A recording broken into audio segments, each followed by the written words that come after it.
বা বাকশিল্পী যেটাই যাই বলি না কেন, তাদের জন্য একটা অন্যরকম, কারণ এখানে একটা চর্চার ব্যাপার থাকে, গলাটা তখন একটু ভারী থাকে। আমি ঠিক জানি না আপনার ক্ষেত্রে কেমন। একেবারে সত্যি কথা। সকালবেলা উঠেই মনে হয় যে গলাটা কেমন যাচ্ছে, কেমন আছে এবং সারা দিনটা কেমন যাবে গলাটার উপর ডিপেন্ড করে। মানে ভারীটা আস্তে আস্তে কাটানোর জন্য একটু চর্চা, একটু লাল চা আপনাদের দেয়া, ওরকম করে করেই সারাটা দিন।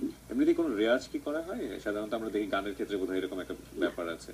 বাচিক শিল্পী বলতে যদি আপনি আমাকে মিন করেন বা আবৃত্তি শিল্পী, আমি যেটাই বলি, জি। যারাই গলার কাজ করে, আমি জানি না আপনারা সেটা মানেন কিনা, উপস্থাপনা যারা করছেন জি। তারা সকলের ক্ষেত্রে কিন্তু একটা রেয়াজের বিষয় আছে, কারণ আমি তো একটা ভোকালে কথা বলতে পারবো না। রাইট। যদি আমার সারগামটা জানা থাকে তাহলে আমি সমস্ত নোটগুলোতে কথা বলতে পারি এবং সাবলীল।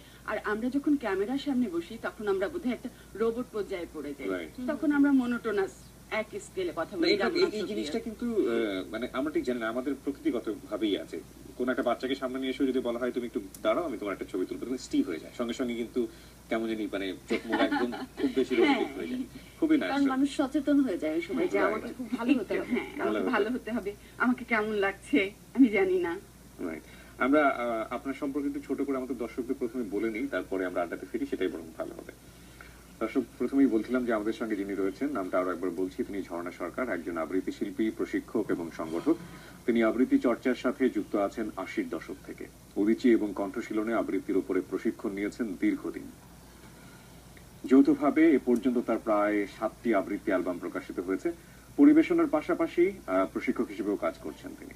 2010 সালে তিনি বাকশিল্পের চর্চা, বিকাশ এবং উৎকর্ষ সাধনের উদ্দেশ্যে সমমনা কয়েকজন বন্ধুকে নিয়ে গড়ে তোলেন আবৃত্তি সংগঠন বাকশিল্পাঙ্গন।